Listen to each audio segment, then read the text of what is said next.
Estamos aqui para mais um estudo, onde nós procuramos compreender um pouco o livro Pensamento e Vida. Esse livro que fala tanto a nossa alma, tanto ao nosso coração. É importante que a gente saiba entender a importância do estudo na nossa existência. A todo momento a gente está passando por situações onde o conhecimento vai superar várias adversidades. Então, é importante que a gente treine a estudar.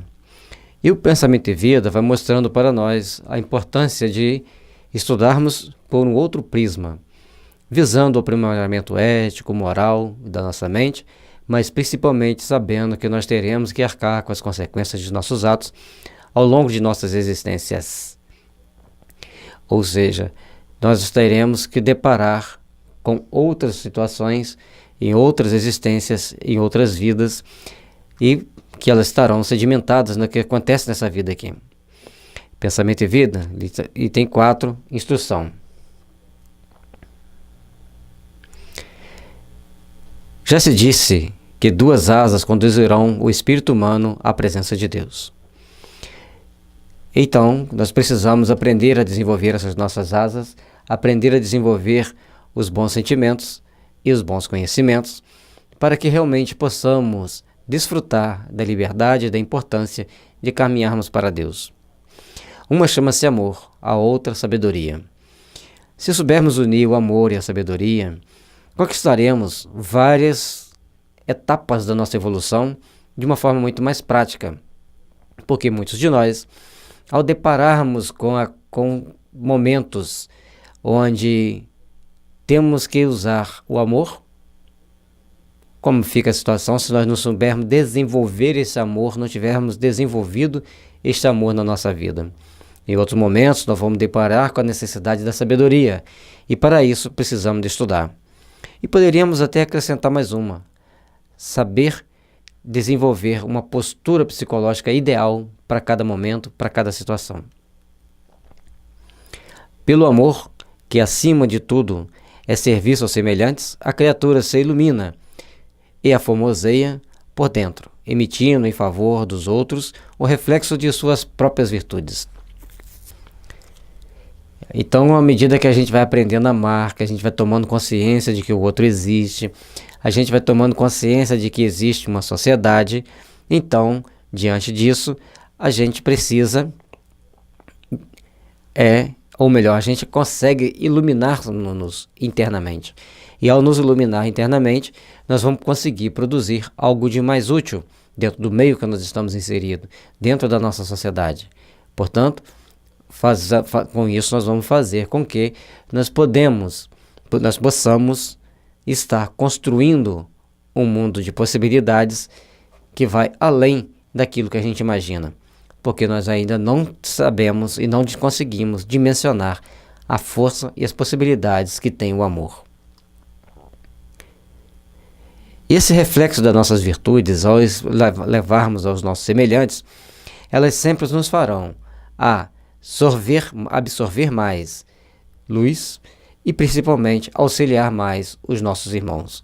Portanto, é importante sabermos conjugar essa força para melhor servirmos, para melhor edificarmos a vida em si mesmo e em nossos caminhos, em nossa existência, em nossa vida íntima.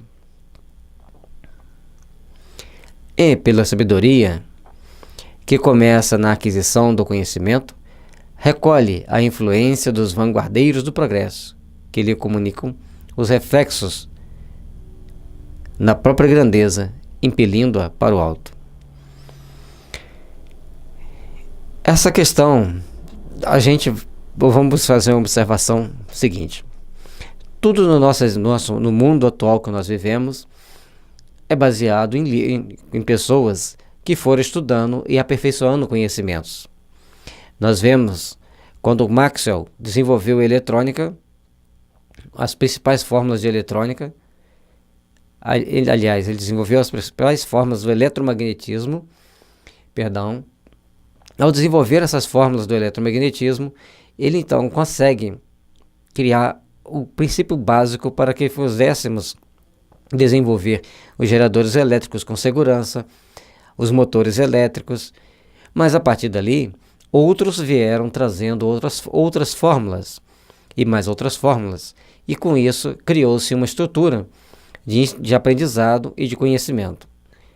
Passado o tempo, desenvolveu-se mais conhecimentos em torno do eletromagnetismo, a partir daí, e com isso da eletrônica. O aperfeiçoamento da eletrônica chegou onde nós chegamos, mas não fez assim. Foram etapas de conhecimento sendo aperfeiçoado.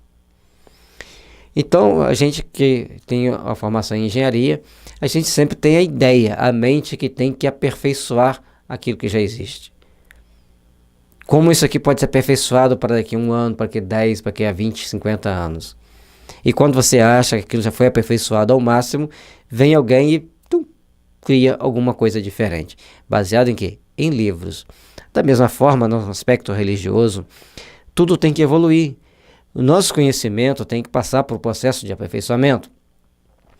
Então, à medida que nós tínhamos conhecimento e entendimento da religião sobre um aspecto, então hoje nós passamos a ter esse conhecimento e esse entendimento por um outro aspecto.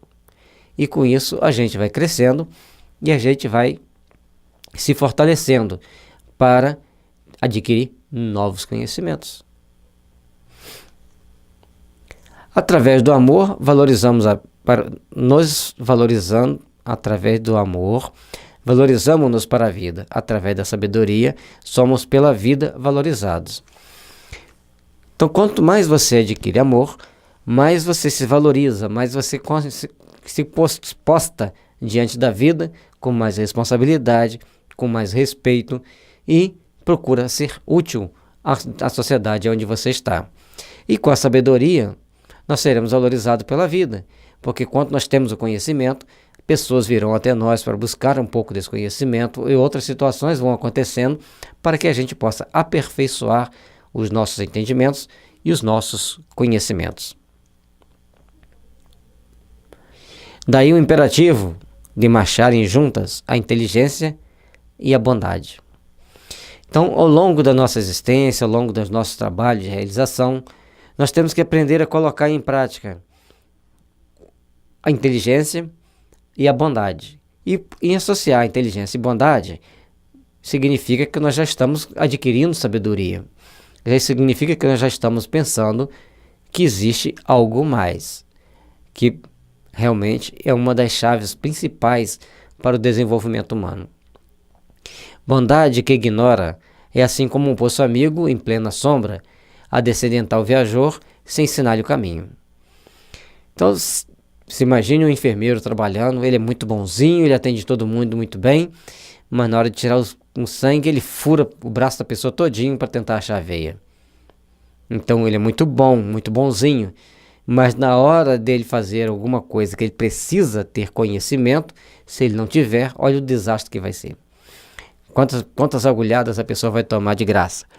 Há um passo que a gente citou o enfermeiro, que é uma profissão que se ele não souber, se ele não tiver a técnica, ele vai te ferir no caso de tirar sangue. Agora vamos por outro lado.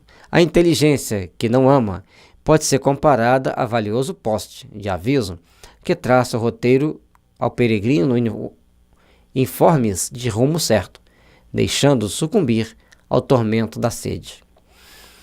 Portanto, se de um lado nós tínhamos um poço na sombra, com água fresca, para o viajor passar e matar a sede, simplesmente isso, aqui nós temos um poste cheio de setas para todos os lados, mas sem um pingo de bondade, sem capacidade nenhuma para dizer para você, esse é o melhor caminho. Então, uma pessoa que tem muita inteligência e não ama, ela pode se tornar uma pessoa muito perigosa dentro da sociedade. Se ela é inteligente, ela vai pensar mais rápido, ela vai captar ideias com muito mais facilidade e vai tomar ações também com muita facilidade. Essas ações podem ser perigosas, porque inteligência sem amor. Assim como tem pessoas que são inteligentíssimas e trabalham o tempo todo usando sua inteligência para desenvolver armas. Outras para desenvolver métodos de burlar sistemas. E assim a gente vai, cada um, aprendendo e agindo para tomar as atitudes que, no caso ali, compete a eles discernir se é boa ou não. Enquanto eles não discernem, arcam com as consequências, seja perante as leis dos homens ou no futuro perante as leis de Deus. Mas o espírito tem que se educar, tem que se aprimorar, tem que entender que a vida aqui na Terra é um processo de aprendizado para o aperfeiçoamento ético-moral, ou seja, para a nossa cristianização dos sentimentos. Todos temos necessidade de instrução e de amor. Se você só instruir uma criança e não tratá-la com carinho, com amor, ela vai se tornar uma pessoa mais fria ou até mesmo agressiva. Mas se você ama demais e não instrui, deixa ela fazer qualquer coisa que dê-lhe na cabeça, ela vai ser uma pessoa perigosa, mimada. Então, nós temos que fazer um equilíbrio entre a instrução e o amor, para que ambos caminhem juntos para um aperfeiçoamento, para a edificação dos bons sentimentos em nós. Estudar e servir são rotas inevitáveis na obra de elevação. Aí já veio mais um outro detalhe. Nós temos que estudar, mas se a gente não procurar servir ao próximo, como que fica? Para nós espíritas, entendemos que enquanto nós estamos estudando as bases da codificação, deve estar aliado a uma tarefa assistencial, uma tarefa social, um trabalho social dentro da casa espírita. Que seja campanha do quilo, atendimento fraterno, passe, e por aí vai uma série de tem casas que chegam a ter 100 tarefas para os tarefeiros escolher. Então, é importante que a gente entenda que existe sempre algo mais, que a gente pode estudar, que a gente pode servir e, acima de tudo, nós temos que edificar o bem para a coletividade. Toda cultura intelectual é formada em cadeia de gradativa expansão. E aí? Como você está se intelectualizando? Qual a rede de expansão você está criando dentro do seu caminho, dentro do seu entendimento para o seu próprio aperfeiçoamento? Então, dentro dessa expansão no grupo social e em expansão íntima também. Você estudou uma matéria aqui, outra matéria ali, um determinado assunto hoje, outro determinado assunto amanhã, e você vai ampliando o conhecimento, você vai ampliando a informação para que no amanhã você esteja realmente de forma condizente, trabalhando por estar realmente melhor. As civilizações sucedem-se ininterruptas ao influxo da herança mental. China, Índia, Egito, Mesopotâmia, Grécia, Roma, depois a Europa, depois foi Estados Unidos, hoje a China, Japão e Rússia vêm se polarizando, disputando a terceiro caminho das civilizações que tentam colocar para o mundo valores, os seus valores. Então, nós vamos vendo nesse caminhar do processo da civilização humana, todos eles têm o caminho das heranças mentais, do estudo, do aprendizado, da solidificação das informações, a consolidação das informações, e com essa consolidação das informações, do conhecimento, transformam isso em lado prático de desenvolvimento tecnológico e crescem e aí tentam levar isso para os outros. E o lado mais importante de buscarmos entender isso aqui é que a gente está falando das conquistas materiais do ser humano, que certamente um dia os levará ao desenvolvimento intelectual, moral e principalmente espiritual e religioso.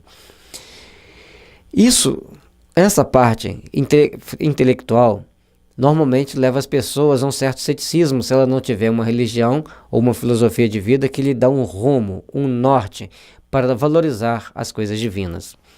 E educação é fundamental para isso, porque nós precisamos de entender que precisamos educar o homem para as coisas que vêm do Espírito. Educar o homem para as coisas que nos espiritualizam, para as coisas que nos fazem crescer espiritualmente. Isso é o ponto-chave para que nós aprendamos a desenvolver-nos intelectualmente. A arte, na palavra ou na música, no buril ou no pincel, evolui e se aprimora por intermédio da repercussão, a exprimir-se no trabalho dos cultivadores do belo, que se inspiram uns nos outros. Então, todo esse desenvolvimento hoje que a gente vê na arte, a música, coitada, sofre muito com algumas coisas que tem por aí, que é um tremendo barulho que chamam de música. Mas, quando a gente vê determinadas artes, principalmente nas artes plásticas, a gente vai vendo como que as pessoas vão se aperfeiçoando, os desenhos 3D que te confunde. Você olha para um desenho no chão, você acha que tem um buraco, mas é simplesmente um desenho. Isso é um aprimoramento das técnicas da arte de pintar.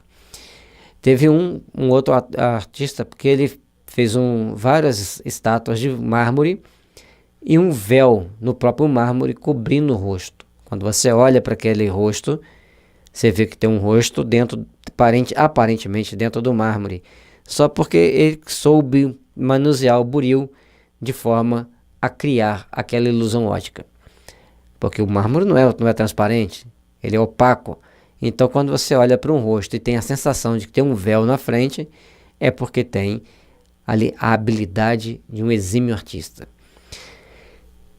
E eu admiro muito as pessoas que fazem a arte do desenho, porque eu sempre quis aprender a desenhar e quanto mais a gente vai treinando, tentando treinar a desenhar, a gente vê, não tenho dom para isso. Deixa eu escrever mesmo que é melhor. Mas eu acho muito bonito. Assim como a arte de cantar, aí você tem que ter uma voz, tem que ter a criatividade para escrever a letra da música, para montar a melodia da música. E a gente vê pessoas, num dado momento da humanidade evoluiu, e depois deu uma estagnada, depois deu uma caída, e agora provavelmente vai vir a próxima fase das pessoas resgatar a boa música, a boa música que alimenta a alma e que nos ajuda a crescer para Deus. A escola é um centro de instrução espiritual, onde os mestres de hoje continuam a tarefa dos instrutores de ontem. Isso que ele fala da escola como centro aliás, na instrução espiritual não, indução espiritual, onde os mestres de hoje continuam as tarefas dos instrutores de ontem. É de suma importância nós entendermos isso da escola. A escola é um ponto de apoio, de aperfeiçoamento, de fazer com que as pessoas se elevem para Deus, de fazer com que as pessoas se aprimorem, e isso é uma atitude sagrada para pessoas que têm disposição de ajudar o outro a crescer. Quando a gente vê determinados professores reclamando do salário, a gente olha mais ou menos a carinha dele pela idade e fala assim, os políticos também tiveram um professor. Então os professores hoje dentro da sala de aula têm que dimensionar o tamanho de sua responsabilidade, o tamanho da sua necessidade de oferecer o melhor, de conscientizar para o melhor, mas lembre-se, cuidado, se você plantar nele ideias egoístas, lá na frente, talvez um daqueles ali seja o teu legislador, seja aquele que vai fazer leis, que muitas das vezes vão te prejudicar, professor. Nós precisamos reaprender a arte de conviver, reaprender a arte de encarar a vida onde nós estamos, como nós estamos, para que a gente tenha uma capacidade de indução mental que vale a pena e que edifique o bem, a fraternidade e a paz. O livro representa vigoroso imã de força atrativa, plasmando as emoções e concepções de que nascem os grandes movimentos da humanidade em todos os setores da religião e da ciência, da opinião e da técnica, do pensamento e do trabalho. Hoje se Emmanuel fosse escrever, ele ia colocar assim: as mídias sociais. Mas de todo jeito o livro não perdeu sua força.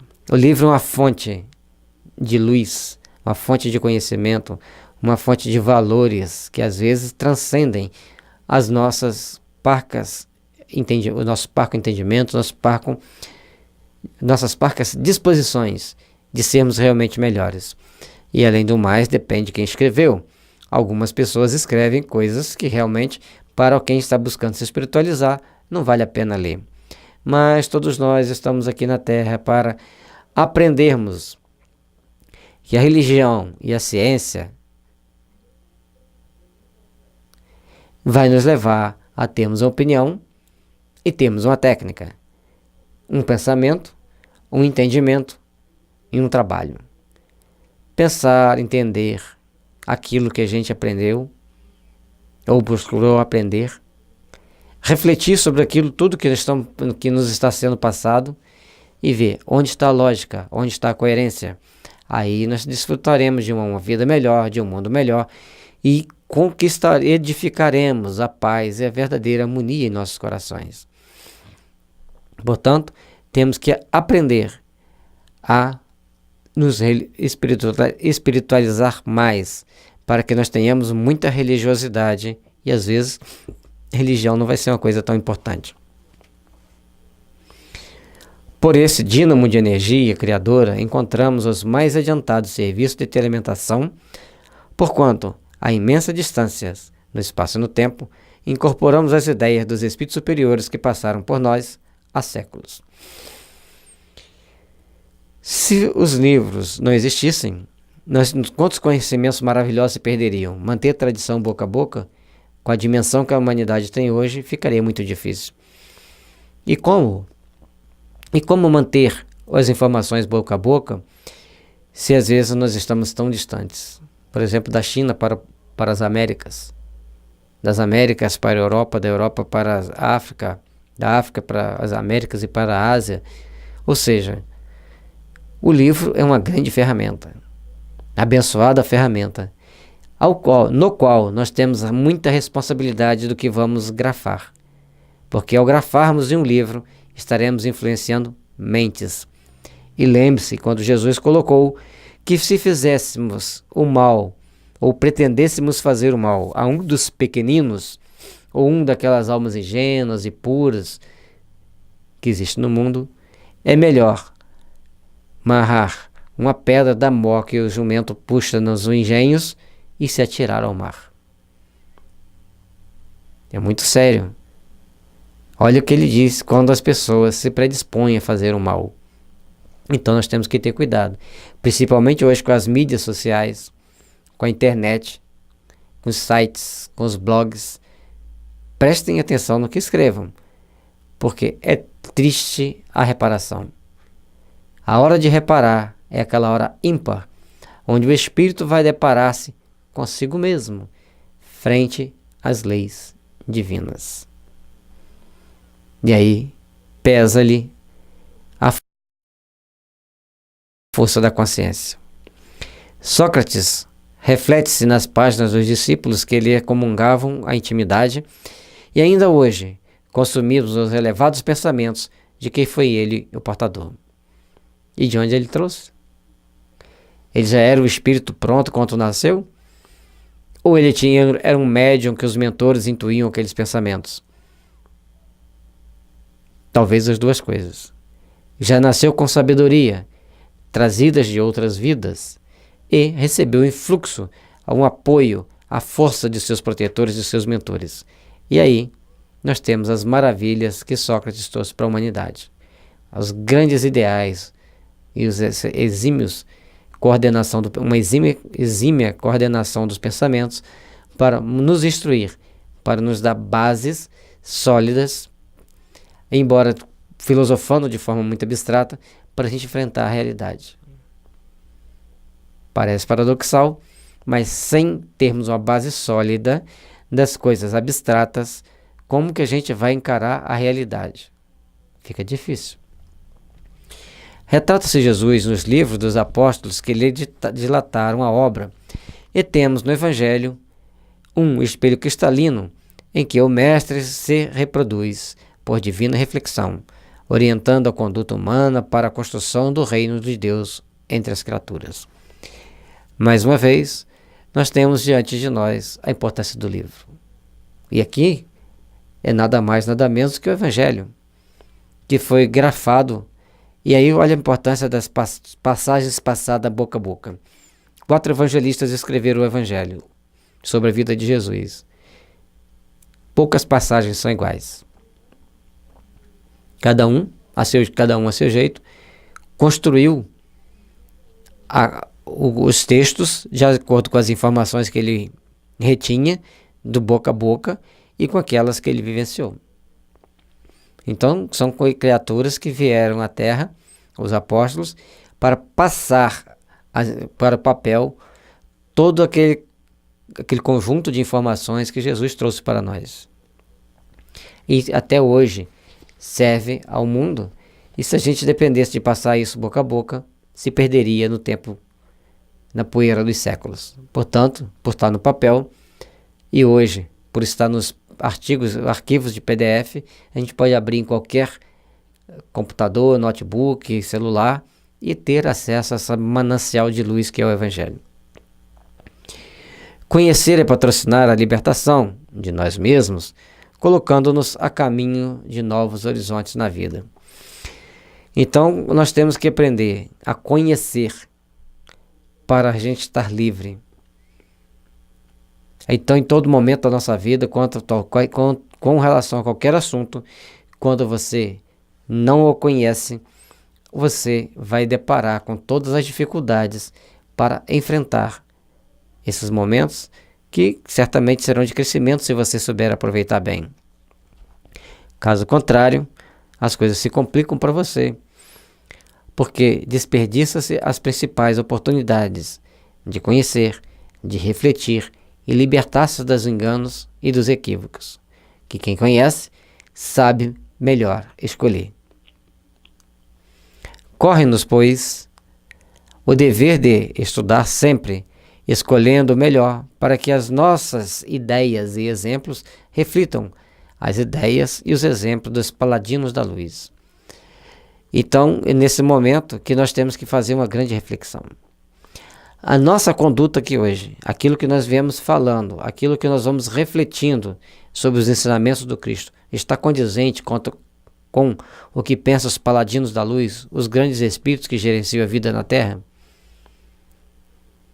É para eles que nós temos que direcionar nossos sentimentos e nossos pensamentos, para fazer com que o mundo seja realmente melhor, para fazer com que todos nós tenhamos condições de viver sobre uma melhor condição, mas, para isso, temos que aprender a conhecer e amar, e principalmente buscar os livros para estudar aquelas matérias que entendemos nos levam a ser melhores, que nos leva a ter mais realização, que nos leva a ter mais paz de consciência. Porque as nossas ideias devem refletir as ideias e os exemplos dos paladinos da luz, que assim estaremos nos iluminando, estaremos caminhando para o Pai. Pensamento e Vida, de Francisco Cândido Xavier, pelo Espírito Emmanuel, editora FEB. E aqui no site você pode adquirir, escreve nesse espaço, Pensamento e Vida, faça sua busca. Caso você não queira comprar pela internet, procure na loja próxima, numa livraria mais perto de você.